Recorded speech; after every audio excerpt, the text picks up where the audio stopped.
The Zagari Pass is the high mountain road that connects Ushguli in Upper Svaneti with Lentekhi and eventually Kutaisi, with a distance of 160 kilometres and a drive time of around 4 hours. Peaking at around 2,620 metres above sea level, it's one of the highest road passes in Georgia, and it's only open during the summer months, usually from late May to the end of October, depending on weather conditions.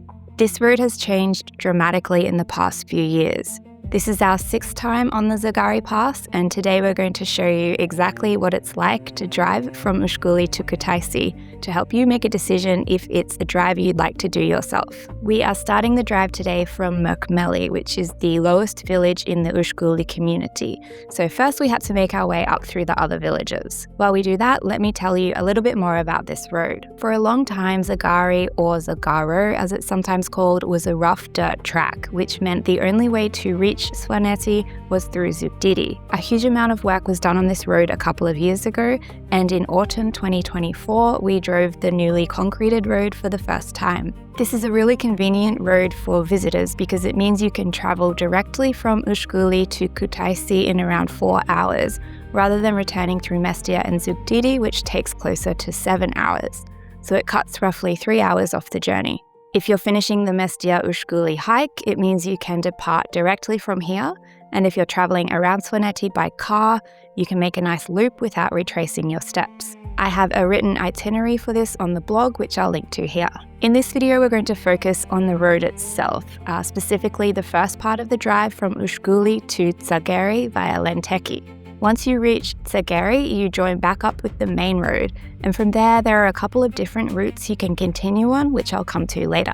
To give you a quick idea of what to expect, this road is fully paved apart from a few short gravel sections, which means you don't need a four-wheel drive for the Zagari Pass. The road around the pass itself is in great condition. The worst part of the drive is actually on the Lentekhi side, where you have these landslide sections, about 10 in total of varying severity, where the road has fallen away into the river valley. The main variables when evaluating whether or not to do this drive are the weather, visibility, and the risk of fresh rockfall or landslides, particularly during or immediately after heavy rain. As you're about to see, we encountered some pretty bad weather conditions on the pass this time, and having experienced low visibility conditions like this, I would definitely not recommend driving this road during bad weather.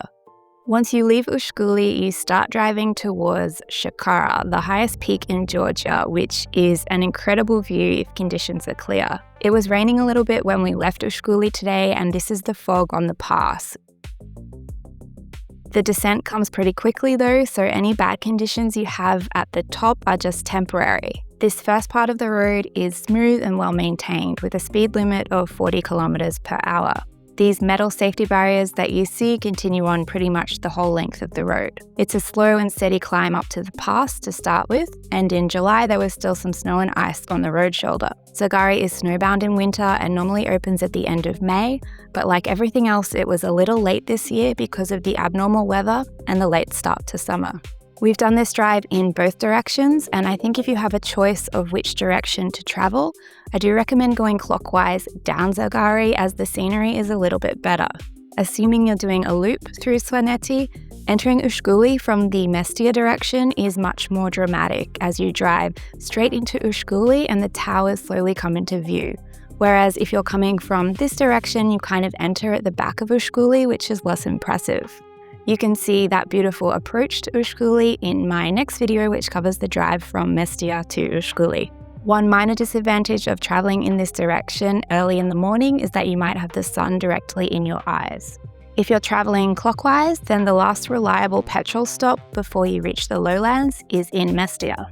Mobile phone coverage also drops out on parts of this road, even if you're using Mugti, so do download maps before leaving Ushguli and don't count on having reliable internet access for the entire drive.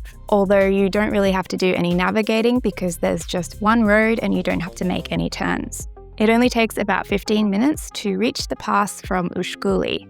At around 2,620 meters, Zagari is roughly 240 meters higher than the Zagari Pass on the Georgia Military Highway and around 200 meters lower than the Wander-Lush Pass on the road to Tusheti. There is a big clearing here where you can safely pull over on the right side of the road for a view of the mountains and the road. The fog was really bad at this point, so we decided not to stop today, but here are some photos from a previous drive we did last summer. Just off the pass and a little bit higher still, there is a new small church called the Church of the 13 Assyrian Fathers. You can take the turnoff here at the sign to go up for another nice view. There is no road yet, just a trail, so you do need dry conditions to go up here. Here are some photos I took at the church last autumn. We encountered a bit of mud and debris on the road right after the pass, but even at this highest point, the road is in great shape. You can see this steep cliff on the roadside is kind of precarious, and this is the reason you have to watch out for landslides and rockfall. Coming down from the pass, the weather started to clear pretty quickly for us, and we got a nice view of the Wander-Lush glacier. This sits below Mount Ilama on the Georgia-Russia border. It still looked pretty wintry up here with all the fog and the ice, very different to how it was last year. There are some nice switchbacks here on the way down to the glacier and another clearing where you can pull off for a photo. The road flattens out pretty quickly after Wander-Lush, and you can feel the change in the climate very quickly as you move into the warmer and more humid lowlands. As we approached the village of Benieri, we started to see some much larger landslide areas where sections of the cliff had collapsed onto the road. There was one particularly bad section just before the old bridge. These blockages are usually cleared pretty quickly, but it's quite a sight to see these huge trees with their trunks snapped. There was one section as well where the metal road barrier was left hanging in midair because the road beneath it had completely disappeared. You really would not want to be on this section of the road when a landslide occurs. Even with the new retaining walls being built, clearing debris and carrying out repairs is an ongoing process that happens throughout the year. About an hour after leaving the pass, we came to Mele, which is the first of the larger villages in Lower Svaneti. The drive changes at this point and the road is quite built up with houses right along the shoulder, so you have to reduce your speed and be really careful of livestock and people on the road.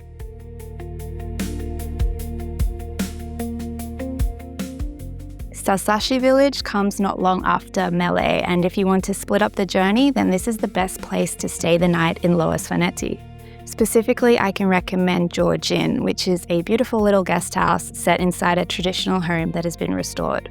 From here, you can also drive up to Muashi, a former resort and summer camp located on the site of some mineral water springs that are well known in Svaneti.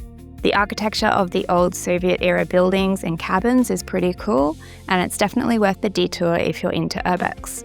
As you leave Sasashi village, look to your left and you'll see quite an interesting statue here. This is someone's private yard, and I'm told the statue was brought here from Poti.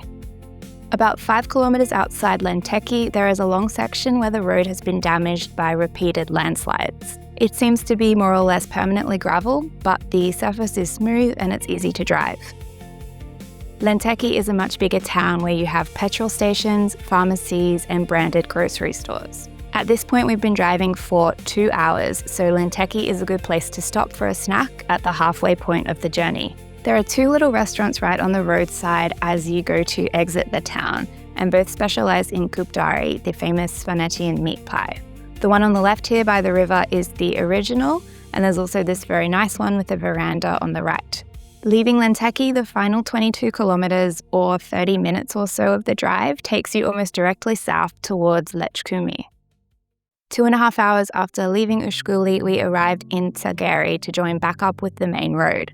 From here you have a few options. You can turn left to continue into Racha Lechkumi. Oni, for example, is another 2 hours east from here, or you can drive south to reach Kutaisi. There are multiple roads into Kutaisi as well. The most direct route that Google Maps is probably going to tell you to take is a continuation of the Zagari road through Stopover. We took this road today, but we instantly regretted it because there is a lot of roadworks going on here at the moment. You have huge sections around Gveri that are gravel, and it's very slow going and quite frustrating. It's also a very windy road. I would actually recommend taking this alternative road through Tvishi. This is a nice new road, and although it's a bit longer at 80 kilometers, it's going to be the faster option, I think, while those roadworks are happening on the Stopover road. If you're continuing to Tbilisi, it's another 5.5 or 6 hours from Tsageri, and you can either go through Kutaisi to join the Rukoti highway, or you can drive east out of Tsageri to join up with the road over the Zagari Pass, which is another beautiful drive. Zagari is probably my favourite drive in all of Georgia, and even in this crazy weather that we had today, the scenery was still so impressive. It's not a particularly challenging road.